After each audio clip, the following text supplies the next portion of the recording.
Okay, it's time to talk about The Acolyte Episode 6. First of all, I honestly can't believe there are only 2 episodes remaining in this entire series. Some of you might have seen the video I posted about there being a potential Season 2. Leslie Headland, the showrunner and show creator, has commented on the possibility of a Season 2, saying that they're basically throwing everything at Season 1, but if the show gets picked up for a potential Season 2, then they'll be ready for it then, and they'll prepare for it at that time. However, seeing as though The Acolyte seems to be the most controversial and most disliked Star Wars series ever created in the Disney era anyway, at this point in time, it seems unlikely we would be getting a Season 2, which basically means everything needs to be wrapped up in the next 2 episodes. And personally, for me, considering the slower pace of this series, that seems highly unlikely. It feels like they're probably going to end up leaving so much open-endedness to this just because they don't have the time to fit everything in Season 1 and probably want to leave the idea open for a potential Season 2. Wouldn't it be strange if we live in a world where The Acolyte gets a Season 2, but series like Obi-Wan Kenobi don't? Even the Book of Boba Fett, I'd take Book of Boba Fett Season 2 over Acolyte Season 2 any day. That's just me. Honestly, just so I get to see more of Tamora Morrison. That's the only reason I need that. For me, honestly, Episode 6 was a bit of a come down from what we had in Episode 5 with all the lightsaber duels, everything that involved all of the Jedi being mercilessly slaughtered, which was honestly a lot of fun to watch. Also, I love that we are confirming it, guys. Jackie is in fact dead. Disney lightsabers and stab wounds do actually work, and Jackie won't be coming back from the triple stab, unlike every other stab. You see, you just got to double tap. They were right all along. Double tap or triple tap in this case is so important, especially in the Disney era. Okay, so let's kick off right from the beginning. OSHA wakes up in Quimir's lair and walks out to reveal that they're on an island on an unknown planet. Now, I know a lot of people probably drew the comparison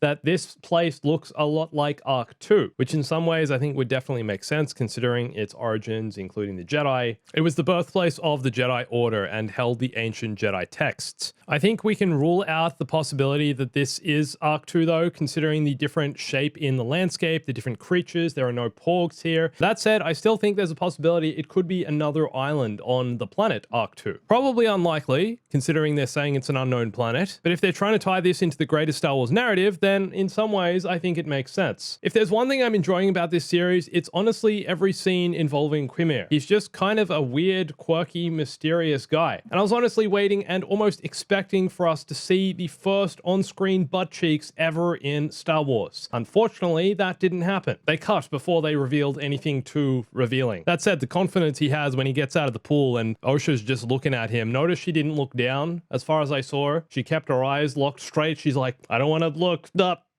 Up. Okay, but let's get a bit more serious here. When it comes to character development, I'm not really fully convinced with OSHA. There's obviously still a lot of conflict within her, and there's still things about her past and her relationship with Sol that we don't fully know. We got a little bit more of that, but it still feels like a tease. They're just teasing us this information and drip feeding us little moments. And I think that's part of my problem with some of these episodes just moving way too slowly. I feel like they're just withholding information just so that we watch the next episode, which I guess is a fair thing to do in a show like this. It just seems like such a drip feed though. Like, we're not getting enough. Even the way this episode ended again, for me, is just frustrating. We see OSHA put on the mask. She puts on the helmet, which is pretty cool, honestly. I like the idea of this being a sensory deprivation helmet, as he stated. Basically like the blast shields the Jedi Padawans and Luke wore in A New Hope, forcing the user or the wearer to rely only on their senses and their interaction with the Force. Huge reference to Darth Vader at the end of this episode as well, when she puts it on and they isolate the sound of her breathing.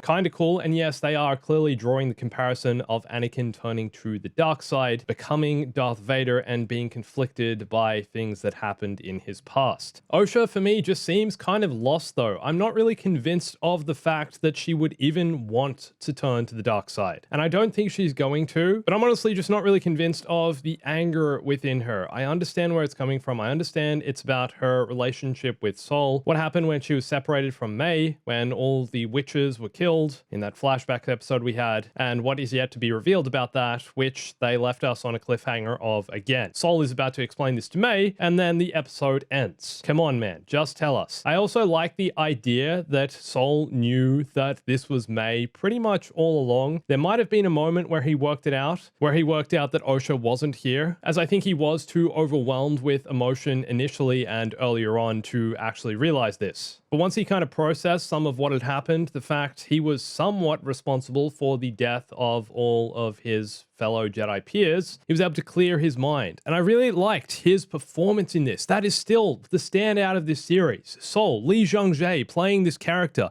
the emotion on his face in that opening scene. Look at his face trembling as he processes what's happened. Even that shot just a little bit later, where they held on him for a good 20 seconds, as he's just breathing, as you see him processing all of that emotion on his face. I really appreciated that they let this moment just play out, that they didn't say anything here, that they allowed us to witness what was happening and what he was going through internally, all through his expressions. Finally, some good emotional storytelling. So we kind of learned what Quimir is after, and that is, in fact, the power of two. I don't know how much this relates to what was happening with the witches in the flashback episode. I hope it's more related to the idea of the Sith, the rule of two, the master and the apprentice. But maybe they're tying these hand in hand somehow. Maybe they relate to one another. Seems to be a recurring theme throughout the episode, throughout the series. I want to talk a little bit about the scene where OSHA is holding the lightsaber up to Quimir, where he's basically manipulating her to tap into the dark side of the Force. I enjoyed how Quimir explained to OSHA that the Jedi way isn't the only way to be in touch with the Force, and that through the emotions of anger, fear, loss, you can access the Force and be powerful at any time. But OSHA, of course, brings up the fact that that's the path to the dark side. To which Quimir replies, semantics. So once again, Star Wars is revisiting the idea of a certain point of view, that it's not necessarily the dark side, it's just a different way of accessing the Force. The Force, of course, is the idea that there's an energy surrounding everything in the galaxy.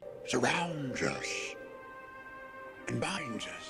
And even though there is good and evil, these, I guess, could be described as human concepts, or even potentially Jedi concepts. There are no rules in the universe. There are no rules in life. You can do whatever you want, in theory, and that, I guess, is what he's trying to explain to OSHA here. But at the same time, when both of them are out on the balcony, she's holding the lightsaber up to him, and she says a Jedi won't attack an unarmed person. I think technically, from a certain point of view, if you are able to wield the Force, you are truly never unarmed. Why do you have to be armed in the traditional sense of carrying a weapon? Quite a tense scene here, and honestly, I thought there was a bit of sexual tension. It's the way he put his hand on her. I know he was just trying to comfort her and say, by tapping into your emotions, you're able to be free. But at the same time, it was kind of a bit, oh boy, painful to watch, and watch her go through the emotion of realizing that, yeah, she's not going to kill him here. She's not going to make that decision. But I also just think that's kind of the person she is. She doesn't really want to just kill him, as it's clearly not something she feels comfortable doing. Let's talk a little bit about Coruscant and the Jedi. Finally, great to see more of the interiors of the Jedi Temple. We're getting little snippets and bits and pieces as we go through this show. We got a little bit more this time, nothing substantial, but I kind of just like the idea that there's constantly an abundance of Jedi here. There feels like there's more Jedi here than by the time of the Clone Wars and what we see in the prequels. The place is literally packed with Jedi. Now, I think even though Ki-Adi-Mundi didn't make an appearance in this episode, he has been one of the most controversial things about this show because of the line, "Impossible.